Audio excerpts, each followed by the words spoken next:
ఈ కేటీ రామారావు గారు. అధ్యక్ష, ముందుగా తమరికి ధన్యవాదాలు అధ్యక్ష. ఎందుకంటే ఒక యువ శాసనసభ్యురాలు ఇవాళ అనుకోని పరిస్థితుల్లో మన మధ్యన లేని ఈ సందర్భంలో మరి కేవలం ఈ ఒక్కరోజు మొత్తం కూడా సంతాప తీర్మానం మీదే అమ్మాయి గురించి మాట్లాడడానికి అందరికీ అవకాశం ఇచ్చినందుకు ముందుగా తమరికి ధన్యవాదాలు అధ్యక్ష. నిజంగా కూడా కొన్ని సందర్భాలు దిగ్భ్రాంతిని కలిగిస్తాయి అధ్యక్ష. ఇవాళ జ్ఞాని సాయన్న గారు ఇప్పుడే ముఖ్యమంత్రి గారు చెప్పినట్టు ఒక సీనియర్ శాసనసభ్యుడు, 5 సార్లు గెలిచిన మంచి వ్యక్తి, మృదు స్వభావి, ఎప్పుడు ఎక్కడ ఎవరిని కలిసినా ఏ పార్టీలో ఉన్నా ఒక అజాత శత్రువుగా మంచి పేరు తెచ్చుకున్న వ్యక్తి జ్ఞాని సాయన్న గారు అధ్యక్ష. గతంలో పెద్దలు కేసీఆర్ గారి నాయకత్వంలో సాయన్న గారు మేము అందరం కూడా కలిసికట్టుగా నగరాభివృద్ధికి ఎన్నో రకాలుగా కంటోన్మెంట్ కానీ తర్వాత నగరంలోని వివిధ ప్రాంతాలకు సంబంధించి కానీ చాలా కమిట్మెంట్తో పనిచేసిన నాయకుడు సాయన్న గారు అధ్యక్ష. అధ్యక్ష, సాయన్న గారు అదేవిధంగా మా గౌరవ ముషీరాబాద్ శాసనసభ్యులు ముఠా గోపాల్ గారు చిరకాల స్నేహితులు అధ్యక్ష. దాదాపు దశాబ్దాల స్నేహం వారిద్దరిది కూడా. మీకు కూడా మంచి స్నేహితుడు అధ్యక్ష వారు.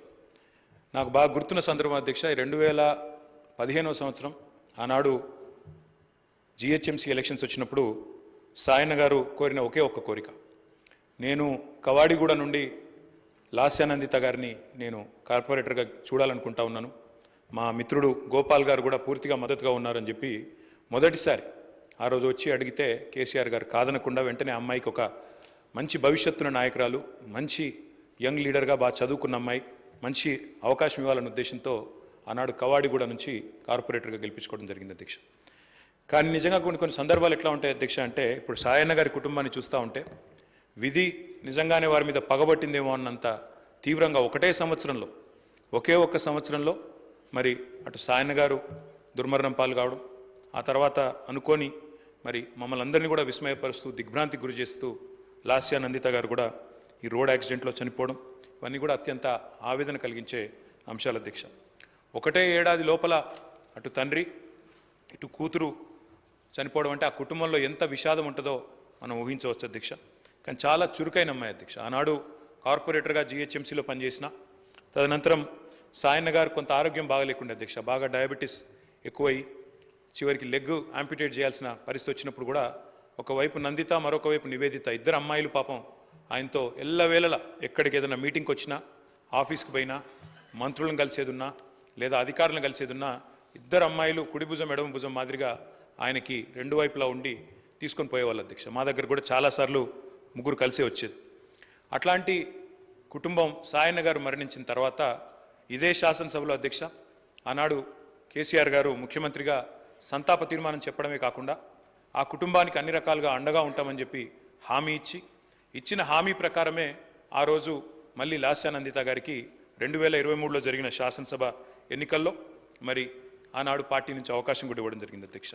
ఇప్పుడే ముఖ్యమంత్రి గారు చెప్పినట్టు కంటోన్మెంట్లో సాయన్న గారు చేసిన సేవ, రాజకీయాలకు అతీతంగా కలిసి ఉండే మంచి వ్యక్తిత్వం, ఎన్నింటి వల్ల నందిత గారికి కూడా తప్పకుండా తండ్రి గారి ఆశీస్సులతో పార్టీ అండతో బ్రహ్మాండమైన మెజారిటీతో అమ్మాయి కూడా గెలిచింది అధ్యక్ష. బాధాకరం ఏమంటే సరిగా గెలిచిన కొద్ది కాలానికే మరి నల్లగొండలో మా పార్టీ సభ ఒకటి జరుగుతూ ఉంటే అక్కడికి నందిత గారు కూడా రావడం జరిగింది. ఆ రోజు కూడా రోడ్ యాక్సిడెంట్ అయింది. తన కారుకి పూర్తి స్థాయిలో ధ్వంసమై అమ్మాయి స్వల్ప గాయాలతో బయటపడ్డా కూడా మరి చాలా ఇబ్బంది పడ్డది అధ్యక్ష. చాలా మనోవేదనకు కూడా గురైంది. తదనంతరం వాళ్ళ ఇంట్లో కూడా ఒక చిన్న యాక్సిడెంట్ అయింది.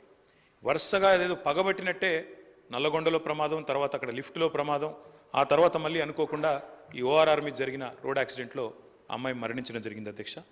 మేము ఆ రోజు పార్టీగా మాట ఇచ్చి సాయన్న గారి కుటుంబం మా కుటుంబమే అని చెప్పి ఆనాడు సాయన్న గారి తర్వాత లాస్యానందిత గారికి పార్టీ అవకాశం ఇచ్చింది అధ్యక్ష. అమ్మాయి గెలిచింది. దురదృష్టవశాత్తు ఏడాది లోపలే అమ్మాయి మరణిస్తే తిరిగి వారి సోదరి నివేదిత గారికి మొన్న జరిగిన ఉప ఎన్నికల్లో కూడా అవకాశం ఇచ్చింది అధ్యక్ష పార్టీ నాయకత్వం, కేసీఆర్ గారు. కానీ దురదృష్టం ఉప ఎన్నికల్లో మొన్న మా పార్టీ ఓటమి పాల్గొవడం జరిగింది అధ్యక్ష. నిజంగా కల్లో కూడా అనుకోలేదు. చురుకైన ఒక నాయకురాలు, మంచి వ్యక్తిత్వం, మంచి విద్యార్హతలు కలిగిన ఒక మహిళ ఈ శాసనసభలో అడుగుపెట్టిందని చెప్పి సంతోషపడ్డాం. భవిష్యత్తు ఉజ్వలంగా ఉంటుంది అమ్మాయికి అని చెప్పి ఆశించినాం. కానీ ఇదే సభలో ఆమె అడుగుపెట్టిన కొద్ది కాలానికే సంతాప తీర్మానం మీద మాట్లాడాల్సి వస్తుందనే ఆవేదన మాత్రం మా సభ్యులందరికీ ఉంది అధ్యక్ష. వారందరి మనోవేదన, ముఖ్యంగా మా గోపాలన్న గురించి అయితే ఆయన ఎంత బాధపడ్డారో నేను కళ్ళారా చూసిన అధ్యక్ష. అందుకే ఇలాంటి క్లిష్ట పరిస్థితుల్లో సాయన్న గారి మరణం తర్వాత మేమందరం కూడా ఆ కుటుంబానికి అండగా నిలబడాలని పార్టీగా నిర్ణయం తీసుకున్నాం. తర్వాత నందిత గారు, తర్వాత ఇప్పుడు నివేదిత గారు, వారి కుటుంబానికి ఈరోజు అయితే కాదు అధ్యక్ష, భవిష్యత్తులో కూడా సంపూర్ణంగా అండగా ఉంటాం. ఈ సంతాప తీర్మానాన్ని పూర్తిగా బలపరుస్తూ ఆ కుటుంబానికి మనోధైర్యం భగవంతుడు ప్రసాదించాలని, లాస్యా నందిత గారి ఆత్మకు శాంతి చేకూరాలని ప్రార్థిస్తా ఉన్నాను అధ్యక్ష.